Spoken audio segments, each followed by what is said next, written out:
आप सभी को जय मसीह की।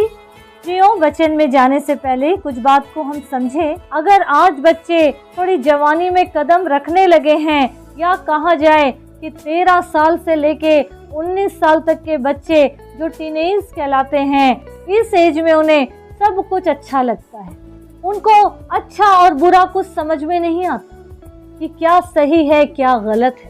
उनको सिर्फ अपनी जिद पूरी करना आता है कि हम जो चीज़ बोल रहे हैं वही सही है, बाकी समझाने वाले या दूसरा जो कुछ बोल रहा है वो सब कुछ गलत है, सिर्फ हमारी सुनो। आज शैतान ने बच्चों को, जवानों को तो ऐसा कैप्चर कर लिया है कि उन्हें अच्छा बात, सीधा रास्ता अच्छा लगता ही नहीं है। आज शैतान ने बच्चों के माता पिता को भी ऐसे कैप्चर किया है, ऐसे अपने कंट्रोल में कर लिया है कि आज बच्चों से माता पिता डर रहे हैं, कहीं ये गुस्सा ना हो जाए, कहीं ये घर से चले ना जाए, कहीं ये कुछ कर ना ले। डर रहे हैं, लेकिन उनकी जिंदगी को प्रभु के पास ना खींच रहे हैं, ना प्रभु के चरणों में रख रहे हैं। खुद भी उसी संसार में, औलाद भी उसी संसार में, हम भी गड्ढे में जा रहे हैं, तुम भी साथ में चलो वाला हिसाब किताब। आज बच्चों से ज्यादा माता पिता बिगड़ चुके हैं।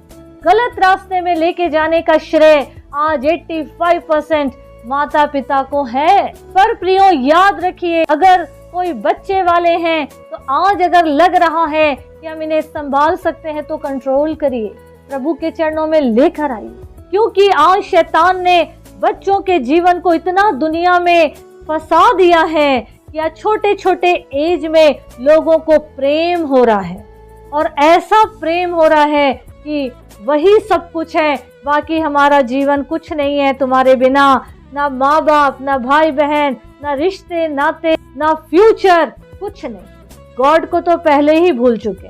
आज बच्चे पूरी रीति से जो जवानी में भी कदम नहीं रख पाए हैं, उनको आज प्रेम हो रहा है, और ऐसा प्रेम जो सीधे व्यभिचार की ओर ले जा रहा है। इस व्यभिचार में शैतान ने ऐसे डाल दिया है कि छोटे छोटे बच्चे आज गलत काम कर रहे हैं, गलत आदतों में गलत हरकत कर रहे हैं, नशे में डूबते चले जा रहे हैं। प्रियो, अगर यहाँ पे हम ये समझे कि हम कुछ नहीं कर पा रहे हैं, तो प्रभु के चरणों में घुटने में आइए, आंसुओं में आइए, और प्रभु से मांगिए, पश्चाताप करिए, अपने जीवन को सुधारें। बच्चों के लिए परमेश्वर के सामने विषयों को रखें। हो सके तो बच्चों को, जवानों को वचन पढ़ाएं। तो आइए हम कुछ बातों को वचनों के माध्यम से देखें। अगर हम सबोपदेशक 11 उसका 9 पद पढ़ेंगे तो वचन कहता है, हे जवान, अपनी जवानी में आनंद कर और अपनी जवानी के दिनों में मगन रहे, अपनी मनमानी कर और अपनी आंखों की दृष्टि के अनुसार चल, परंतु ये जान रख कि इन सब बातों के विषय परमेश्वर तेरा न्याय करेगा। प्रियो, यहाँ पे ये समझना है कि क्लियर है वचन कि सब कुछ करो, मनमानी बहुत अच्छा लग रहा है इस समय करने के लिए, करो, कोई नहीं देख रहा, घर के बड़े नहीं देख रहे, माँ बाप नहीं देख रहे, माँ बाप से, घर के बड़ों से बोलेंगे पूरब, जाएंगे पश्चिम, कुछ हो जाए तो पता भी ना चले, पता लगने तक तो सब कुछ खत्म हो जाएगा। सही एड्रेस कभी नहीं देते, और जब किसी नुकसान में पड़ जाते हैं उसके बाद फोन लगाएंगे या संपर्क करेंगे। तो यहाँ पर वचन क्या कह रहा है कि मनमानी करो, जो कुछ करना है करो, पर याद रखो परमेश्वर इन सब के विषय में न्याय करने जा रहे हैं। अगर हम आगे कुछ वचनों को देखें कि 1 तिमोथी 4 अध्याय 12 पद कहता है कि कोई तेरी जवानी को तुच्छ ना जानने पाए, कोई ऐसे काम को ना करे कि लोग हमको तुच्छ समझे।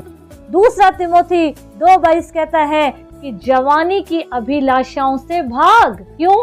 क्योंकि ये जवानी, ये एज ऐसा होता है कि हर चीज अच्छा लगता है। एक जगह कोई अच्छा लगा, दूसरे जगह दूसरा अच्छा लग रहा, तीसरे जगह तीसरा अच्छा लग रहा है, और ऐसे ही कर करके शैतान पूरी रीति से चारों ओर से उलझा देता है, जीवन को कहीं स्थिर होने नहीं देता है।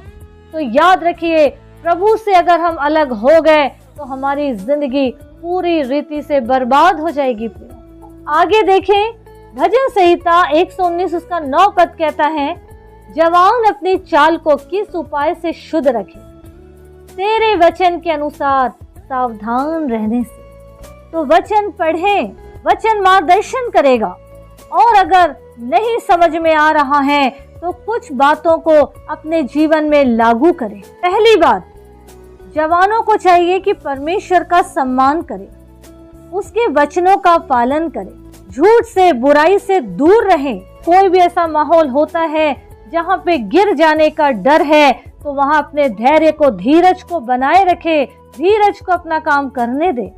कोई भी परिस्थिति आए उसमें अपने आप को मजबूती से खड़ा रखें, एक दूसरे से प्रेम रखें।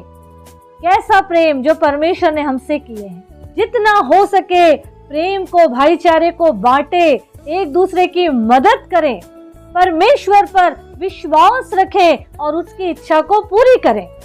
अगर हम वचन से देखें, भजन संहिता 119 उसका 105 कहता है कि तेरा वचन मेरे पांव के लिए दीपक और मेरे मार्ग के लिए उजियाला है। तो आज से अपने जीवन को सुधारें, प्रभु के पास आए, प्रभु के हाथ में सौंपते हुए परमेश्वर को अपना जीवन देकर उसके साथ आगे बढ़े, ताकि ये जीवन हमेशा के लिए प्रभु की महिमा का कारण बन जाए। प्रियो, प्रभु यीशु मसीह इस वचन के द्वारा हर एक को आशीष दे। आमीन।